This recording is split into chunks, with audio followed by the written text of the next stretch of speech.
નમસ્કાર દર્શક મિત્રો, ધ લોકસત્તા શોમાં આપનું સ્વાગત છે। વેનેઝુએલામાં તાજેતરમાં સર્જાયેલી અત્યંત નાટકીય અને અભૂતપૂર્વ ઘટનાઓ તેમજ ત્યારબાદ અમેરિકામાં જે પ્રકારે એક પછી એક રાજકીય વળાંકો સામે આવ્યા છે, તેણે સમગ્ર વિશ્વમાં એક નવી અને તીવ્ર કાનૂની ચર્ચાને જન્મ આપ્યો છે।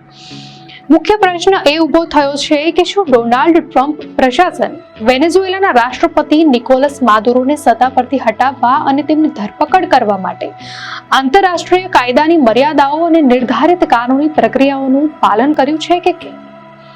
હાલની સ્થિતિએ નિકોલસ માદુરો અને તેમના પત્ની અમેરિકાની અદાલતમાં હથિયારોની હેરફેર અને મોટા પાયે ડ્રગ્સની તસ્કરી સામે જોડાયેલા ગંભીર ફોજદારી કેસોનો સામનો કરી રહ્યા છે, જ્યાં તેમને આજીવન જેલ જેવી અત્યંત કડક સજા થવાની પૂરેપૂરી આશંકા સેવાઈ રહી છે। જો કે આંતરરાષ્ટ્રીય કાયદાના મોટા ભાગના નિષ્ણાંતો આ સમગ્ર સૈન્ય કાર્યવાહીના કાનૂની પાયા પર ગંભીર સવાલો ઉઠાવી રહ્યા છે। નિષ્ણાંતોનું કહેવું છે કે આ પ્રકારની હિંસક કાર્યવાહી કરવા માટે અમેરિકી અધિકારીઓ પાસે આંતરરાષ્ટ્રીય કાયદાનું કોઈ મજબૂત સમર્થન કે ભૂતકાળનું કોઈ સ્પષ્ટ ઉદાહરણ હોય તેવું જણાતું નથી। તો બીજી તરફ માદુરો વર્ષોથી પોતાની સામે લાગેલા તમામ આરોપોને સખત રીતે નકારતા આવ્યા છે અને તેમણે અમેરિકા પર એવો ગંભીર આક્ષેપ કર્યો છે કે તે ડ્રગ્સ વિરોધી જંગના બહાને વેનેઝુએલાના સાર્વભૌમત્વ પર હુમલો કરી રહ્યું છે, જેથી ત્યાંના વિશાળ તેલ ભંડારો પર અમેરિકી આધિપત્ય જમાવી શકાય।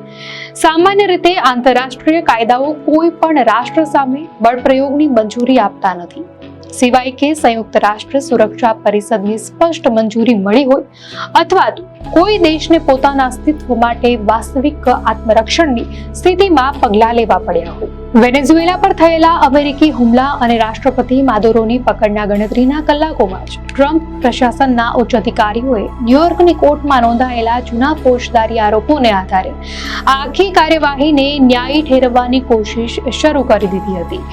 અમેરિકી સરકાર તરફથી આ પગલાંને શુદ્ધ રીતે ઘરેલું કાયદો અને વ્યવસ્થાનો મામલો ગણાવવામાં આવ્યો અને તેને નાર્કો ટેરરિઝમ સામેના આત્મરક્ષણ તરીકે દુનિયા સમક્ષ રજૂ કરવામાં આવ્યો। આ દલીલોની કમાન અમેરિકી એટર્ની જનરલ પેમ બોન્ડીએ સંભાળી હતી, જેમણે સોશિયલ મીડિયા પ્લેટફોર્મ એક્સ પર સ્પષ્ટપણે જણાવ્યું હતું કે માદુરો અને તેમના પત્નીએ હવે અમેરિકી ધરતી પર અમેરિકી અદાલતોમાં કાયદાની સંપૂર્ણ કડકાઈનો સામનો કરવો પડશે। આ ઘટના બાદ યોજાયેલી એક પ્રેસ કોન્ફરન્સમાં અમેરિકી વિદેશ મંત્રી માર્કો રૂબિયો અને અમેરિકી જોઈન્ટ ચીફ્સ ઓફ સ્ટાફના ચેરમેન જનરલ ડેન કેને આડકતરી રીતે સ્વીકાર્યું હતું કે આ દરોડો ખરેખર અમેરિકી ન્યાય વિભાગના નિર્દેશ અને તેની વિનંતી પર કરવામાં આવ્યો હતો।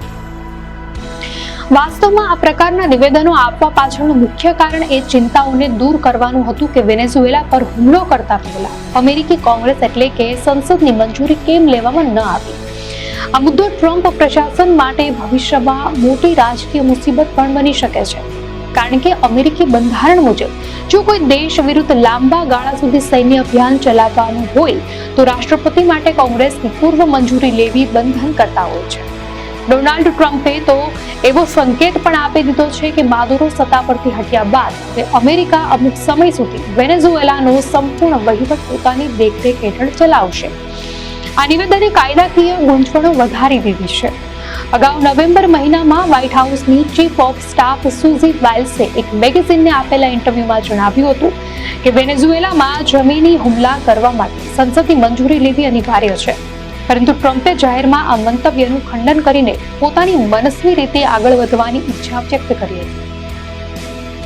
અમેરિકી સંસદને અંધારામાં રાખવાના આરોપો વચ્ચે માર્કો રૂબિયોએ બચાવ કરતા કહ્યું કે સાંસદોને અગાઉથી જાણકારી એટલા માટે નહોતી આપવામાં આવી કારણ કે આ કોઈ સત્તાવાર યુદ્ધ નહોતું, પરંતુ માત્ર એક કાયદાકીય ધરપકડનું ઓપરેશન હતું।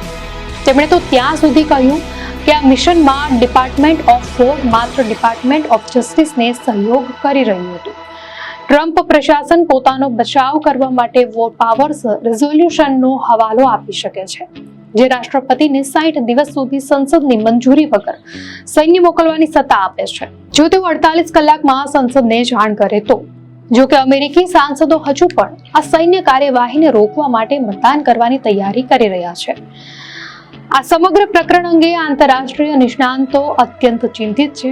અમેરિકાની નોર્થ ઇસ્ટર્ન યુનિવર્સિટીના પ્રોફેસર જેરેમી પોલે આશ્ચર્ય વ્યક્ત કરતા કહ્યું કે કોઈ સરકાર એવું ન કહી શકે કે આ માત્ર કાયદો લાગુ કરવાનું ઓપરેશન છે અને પછી તરત જ એવું જાહેર કરે કે હવે અમે તે દેશનું શાસન ચલાવવાના છીએ.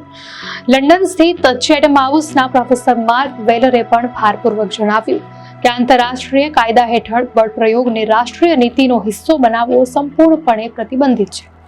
ટ્રમ્પે તો વેનેઝુએલા પર અમેરિકાની તેલ સંપત્તિ ચોરવાનો આરોપ પણ લગાવ્યો છે, જેનો કોઈ નક્કર પુરાવો આપવામાં આવ્યો નથી.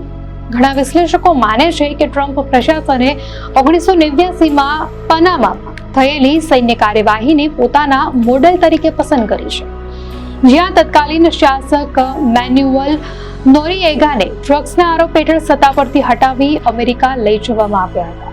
પરંતુ પનામા અને વેનેઝુએલાના કિસ્સામાં મોટો તફાવત એ છે કે પનામામાં નોરિએગા પછી સત્તા સંભાળવા માટે એક લોકપ્રિય વિપક્ષ તૈયાર હતો, જ્યારે વેનેઝુએલામાં અત્યારે સત્તાનું શૂન્યાવકાશ સર્જાયું હોય તેવું લાગે છે.